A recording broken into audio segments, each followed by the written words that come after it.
আচ্ছা, এরপরে তিনি কালিমার সাক্ষ্য দিলেন। এরপর এই কথা বলতে উপস্থিত লোকজন উচ্চস্বরে তাকবীর দিলেন। তাদের সেই তাকবীর ধ্বনি পবিত্র কাবার আঙ্গিনা থেকে শোনা যাচ্ছিল। যখন হযরত ওমর রাদিয়াল্লাহু তাআলা আনহু কালিমা পড়তেছিলেন, কালিমা পড়ার পর সবাই তাকবীর ধরলেন, আর তাদের তাকবীরের ধ্বনিতে পুরা কাবা প্রাঙ্গণ মুখরিত হয়ে উঠেছে। হযরত ওমর রাদিয়াল্লাহু তাআলা আনহু এর ইসলাম গ্রহণ সাহাবীগণকে দারুণ উদ্দীপিত করে। তাদের মধ্যে নবশক্তির সঞ্চার হয়। আত্মগোপন করে তাদের মধ্যে নবশক্তির সঞ্চার হয়। আত্মগোপন অবস্থা থেকে এবার তারা প্রকাশ্যে চলে আসেন। তারা সকলের সামনে পবিত্র কাবায় যাতায়াত শুরু করে দেন। কাফেরদের চোখের সামনে কাবার চত্বরে বসতে শুরু করেন। তারা নির্ভীক চিত্তে কাবার তাওয়াফ করতে থাকেন। তিনি বদর, উহুদ ও খন্দক সহ সকল যুদ্ধে অংশগ্রহণ করেছেন। প্রতিটি যুদ্ধে তার বীরত্ব ও কৃতিত্ব ছিল অসামান্য। আল্লাহ রাসূল সাল্লাল্লাহু আলাইহি সাল্লামের প্রতি তার ভালোবাসা ছিল অসাধারণ। নিজ প্রাণ অপেক্ষাও তাকে বেশি ভালোবাসতেন। প্রিয় নবী সাল্লাল্লাহু আলাইহি ওয়াসাল্লামের ওফাতে তিনি কেমন শোকার্ত হয়ে পড়েছিলেন তা সকলেরই জানা। হযরত আবু বকর সিদ্দিক রাদিয়াল্লাহু তাআলা আনহু এর খেলাফতকালে তিনি তার প্রধান পরামর্শদাতা হিসেবে গুরুত্বপূর্ণ ভূমিকা পালন করেন। আচ্ছা, এখানে অনেক দীর্ঘ আলোচনা। এত আলোচনা করতে গেলে আমরা মূল হাদিসটা কি পড়তে পারবো না। আপনারা পড়ে নিন। ওনার থেকে হযরত ওমর ইবনুল খাত্তাব রাদিয়াল্লাহু তাআলা আনহু থেকে হাদিস প্রায় 560টা বর্ণিত হয়েছে। হ্যাঁ? ওনার থেকে 560টা হাদিস বর্ণিত হয়েছে।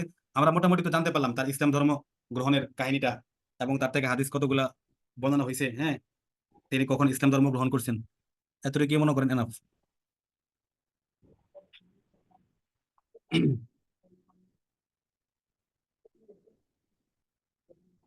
عن عمر بن الخطاب رضي الله عنه قال হযরত ওমর ইবনে খাত্তাব রাদিয়াল্লাহু তাআলা আনহু বলেন, বাইনানা নাহনু ইনদা রাসূলিল্লাহি সাল্লাল্লাহু আলাইহি ওয়াসাল্লাম যাতা ইয়াউমিন, আমরা একদিন আল্লাহ রাসূল সাল্লাল্লাহু আলাইহি সাল্লামের সামনে উপবিষ্ট ছিলাম বা ছিলাম। ইসতালা আলাইনা রাজুলুন শাদীদু বায়াদি সিয়াবি শাদীদু সাওয়াদি শারি লা ইউরা আলাইহি আসারুস সফর। হঠাৎ, ইস্তা হলো ঈদে মুফাজাইয়া, হঠাৎ করে আমাদের নিকট বা আমাদের মাঝে একজন লোক উপস্থিত হলেন। তার সিফাতটা কি? শাদীদু বায়াদি সিয়াব, তার পোশাকটা ছিল কি অনেক শুভ্র, অনেক সাদা। শাদীদু সাওয়াদি সাওয়াদি শার, তার চুলের চুলের কৃষ্ণতা ছিল কি অধিক। শাদীদ মানে অধিক, মানে তার চুলটা ছিল অনেক প্রচন্ড রকমের কালো। লা ইউরা আলাইহি আসারু সফরি, তার উপরে তার গায়ে বা শরীরে কোনো সফরে যে করেছে এর কোনো আসর নেই। লা ইয়ারিফু লা ইয়ারিফু মিন আহাদুন হাত্তা জালাসা ইলা নবী সাল্লাল্লাহু আলাইহি ওয়াসাল্লাম, আমাদের মধ্যে কেউ তাকে চিনে না। আচ্ছা যাক, তখন তিনি কি করেছেন? আল্লাহ রাসূল সাল্লাল্লাহু আলাইহি ওয়াসাল্লামের নিকট বসেছেন, কাছে বসেছেন। কিভাবে? ফাসনাদা ফাসনাদা রুকবাতাইহি ইলা রুকবাতাইহি ওয়া ওয়াদাআ কাফাইহি আলা ফাখিদাইহি। আচ্ছা, আল্লাহ রাসূল সাল্লাল্লাহু আলাইহি ওয়াসাল্লাম হাঁটুর সাথে তার হাঁটুটা মিলিয়ে তিনি বসেছেন। ওয়া ওয়াদাআ কাফাইহি আলা ফাখিদাইহি, এবং তার হাতের তালুটা নিজের রানের উপরে রেখেছেন। ওয়াকালা, মানে একজন তালিব ইলম যেভাবে বসে তিনি সেম ভাবে বসেছিলেন। ওয়াকালা ইয়া মুহাম্মদ আখবিরনি আনিল ইসলাম, হে মুহাম্মদ সাল্লাল্লাহু আলাইহি সাল্লাম, আমাকে ইসলাম সম্পর্কে কি করো, অবগত করো। ক্বালা আল ইসলামু আন তাশহাদা আল্লা ইলাহা ইল্লাল্লাহ ওয়া আন্না মুহাম্মাদার রাসূলুল্লাহ ওয়া তুকিমাস সালাহ ওয়া তু'তিয়াজ যাকাহ ওয়া তাসুমা রমাদানা ওয়া তাহুজ্জাল বাইতা ইন ইসতাতা ইলাইহি সাবিলা। ইসলামের 5টা ভিত্তির কথা বলেছেন। আল্লাহ রাসূল বলেন, ইসলাম হলো তুমি এই সাক্ষ্য দিবে যে আল্লাহ ছাড়া কোনো ইলাহ নাই, এবং হযরত মুহাম্মদ সাল্লাল্লাহু আলাইহি সাল্লাম আল্লাহর পাকের রাসূল। ওয়া তুকিমাস সালাহ, নামাজ কায়েম করবেন, নামাজ কায়েম করা। ওয়া তু'তিয়াজ যাকাত, যাকাত আদায় করা। ওয়া তাসুমা রমাদান, রমাদানের রোজা রাখা। ওয়া তাহুজ্জাল বাইতা ইন ইসতাতা ইলাইহি সাবিলা, সামর্থ্য থাকলে হজ করা। ক্বালা সাদাকতা, তখন তিনি কি বললেন? এটা সত্যায়ন করলেন, হ্যাঁ আপনি ঠিক বলেছেন। ফাআজিবনা লাহু ফাআজিবনা লাহু ইয়াসআলুহু ওয়া ইউসাদ্দিকুহু, হযরত ওমর রাদিয়াল্লাহু আনহু বলতেছেন তার এই ব্যাপারটা আজিবনা লাহু, আমাদের খুবই আশ্চর্য লাগলো। ইয়াসআলুহু ওয়া ইউসাদ্দিকুহু, তিনি নিজেই তাকে প্রশ্ন করছেন, মানে আল্লাহ নবীকে তিনি প্রশ্ন করতেছেন, আবার নিজে কি করতেছেন? সত্যায়ন করতেছেন।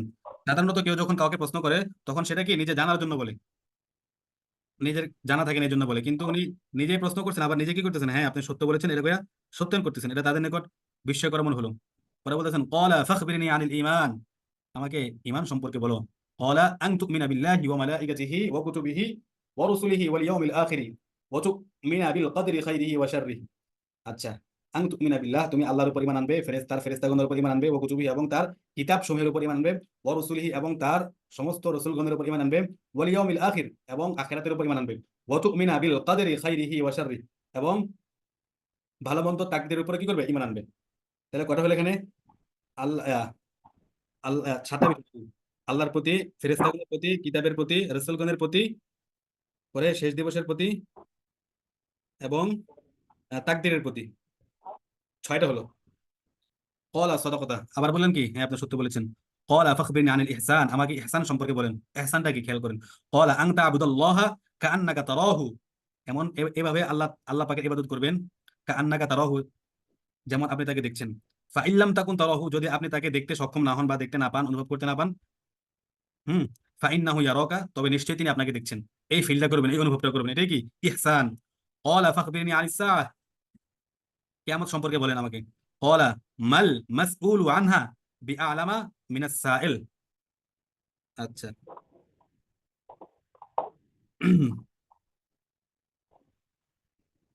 উত্তরে আল্লাহ নবীজি কি বললেন? মাল মাসউল, আচ্ছা, মাল মাসউল এর অর্থ কি? এই বিষয়ে যাকে জিজ্ঞাসা করা হচ্ছে তিনি প্রশ্নকারীর চাইতে অধিক কিছু জানেন না।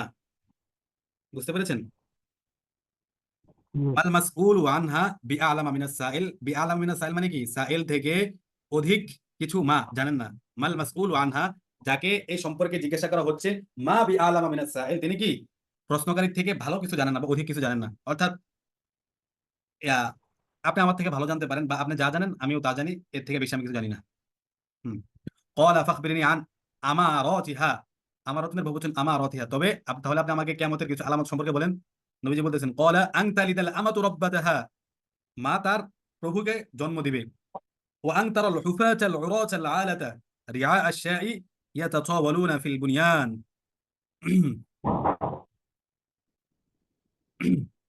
আচ্ছা, প্রথমত বললেন দাসী তার মুনিবকে জন্ম দিবেন, এরপরে বলতেছেন হুফাতাল উরাত অর্থ কি?